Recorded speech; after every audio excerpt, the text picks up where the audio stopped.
ರಾಯಚೂರಿನಲ್ಲಿ ಎಗ್ಗಿಲ್ಲದೆ ನಡೀತಾ ಇದೆ ಗ್ರಾನೈಟ್ ಗಣಿಗಾರಿಕೆ. ಸರ್ಕಾರದ ನಿಯಮಾವಳಿ ಗಾಳಿಗೆ ತೂರಿ ಗ್ರಾನೈಟ್ ಗಣಿಗಾರಿಕೆ ನಡೀತಾ ಇದ್ದು ಲಿಂಗಸೂಗೂರು ತಾಲೂಕಿನ ಮುದಗಲ್ ಸುತ್ತಮುತ್ತ ಗ್ರಾನೈಟ್ ಗಣಿಗಾರಿಕೆ ನಡೀತಾ ಇದೆ.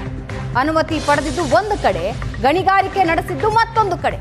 ಗಣಿಗಾರಿಕೆ ಸ್ಥಳದಲ್ಲಿ ಸಿಸಿಟಿವಿನೂ ಅಳವಡಿಕೆ ಮಾಡದೆ ಗಣಿಗಾರಿಕೆ ನಡೀತಾ ಇದೆ. ಈ ಹಿಂದೆ ಕಾರ್ಮಿಕರ ಸಾವಾದ್ರೂ ಕೂಡ ಗಣಿ ಮಾಲೀಕರು ಎಚ್ಚೆತ್ತುಕೊಂಡಿಲ್ಲ. ಅಕ್ರಮ ಗಣಿಗಾರಿಕೆ ವಿರುದ್ಧ ಕ್ರಮ ಅಂತ ಜಿಲ್ಲಾಧಿಕಾರಿ ಹೇಳಿದ್ರು. ತಕ್ಷಣ ಅಧಿಕಾರಿಗಳನ್ನ ಸ್ಥಳಕ್ಕೆ ಪರಿಶೀಲನೆಗೆ ಕಳಿಸ್ತೀನಿ ಅಂದ್ರು.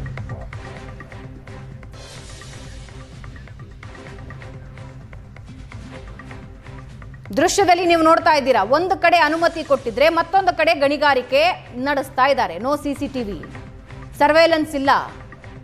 ಕಾರ್ಮಿಕನ ಸಾವಾಗಿದ್ರೂ ಕೂಡ ಚಿಂತೆ ಇಲ್ಲ. ಅಕ್ರಮ ಗ್ರಾನೈಟ್ ಗಣಿಗಾರಿಕೆ ನಡೀತಾ ಇರೋ ದೃಶ್ಯ ನೀವು ನೋಡ್ತಾ ಇದ್ದೀರಿ.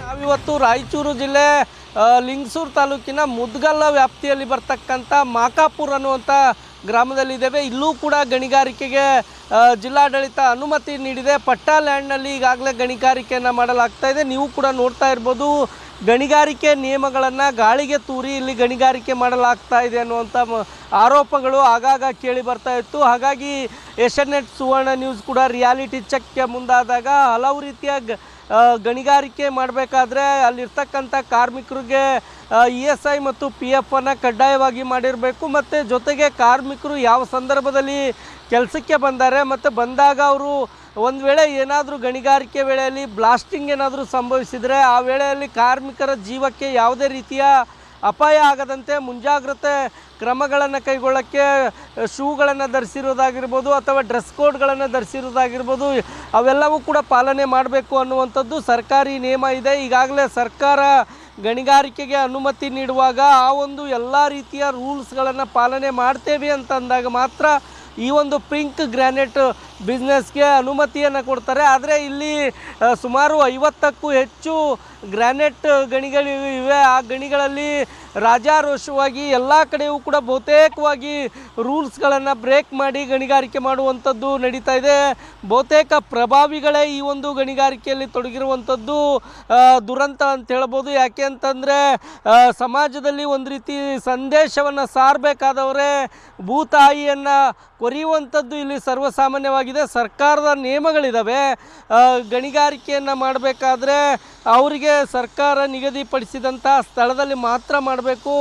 ಆದರೆ ಇಲ್ಲಿ ಬೇಕಾಬಿಟ್ಟಿಯಾಗಿ ಎಲ್ಲೈತಲ್ಲಿ ಬೇಕಾಬಿಟ್ಟಿಯಾಗಿ ಗಣಿಗಾರಿಕೆ ಮಾಡುವಂಥದ್ದು ನಡೀತಾ ಇದೆ.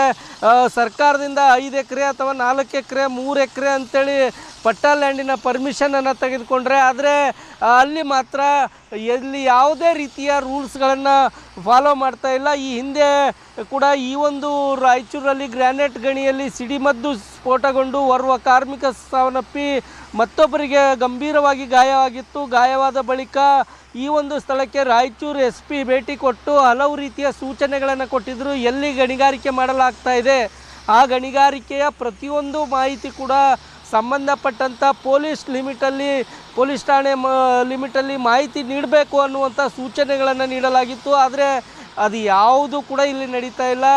ಗಣಿ ಮತ್ತು ಭೂವಿಜ್ಞಾನ ಅಧಿಕಾರಿಗಳು ಕೂಡ ಈ ಕಡೆ ಹಣಿಕೆ ಹಾಕಿ ನೋಡ್ತಾ ಇಲ್ಲ. ಪೊಲೀಸ್ ಸಿಬ್ಬಂದಿಗಳು ಕೂಡ ನೋಡ್ತಾ ಇಲ್ಲ.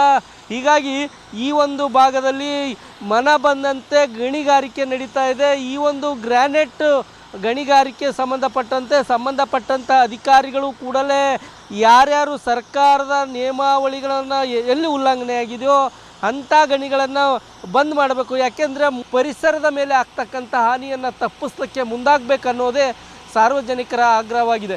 ರಾಯಚೂರಿಂದ ಕ್ಯಾಮ್ರಾಮನ್ ಶ್ರೀನಿವಾಸ್ ಜೊತೆ ಜಗನ್ನಾಥ್ ಪೂಜಾರ್, ಏಷ್ಯಾನೆಟ್ ಸುವರ್ಣ ನ್ಯೂಸ್.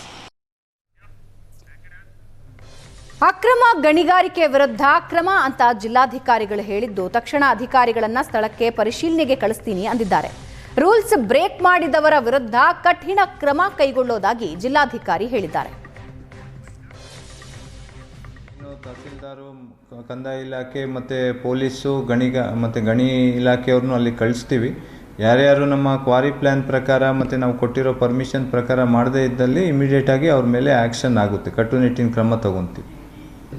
ಸೊ ಇವೆಲ್ಲ ತುಂಬ ಹಿಂದೆ ಈ ಗಣಿಗಾರಿಕೆ ಪರ್ಮಿಷನ್ ಕೊಟ್ಟಿರೋದು. ಬಟ್ ಏನೇ ಇರಲಿ ಅವರು ರೂಲ್ಸ್ ಫಾಲೋ ಮಾಡಲೇಬೇಕು. ಮಾಡಿಲ್ಲ ಹಂಗೆ ರೂಲ್ಸ್ ಎಲ್ಲ ವೈಲೇಟ್ ಮಾಡ್ಕೊಂಡು ಬಂದರೆ ಅದು ಕಾನೂನು ಪ್ರಕಾರ ಅವ್ರ ಮೇಲೆ ನಾವು ಕ್ರಮ ತಗೊತೀವಿ.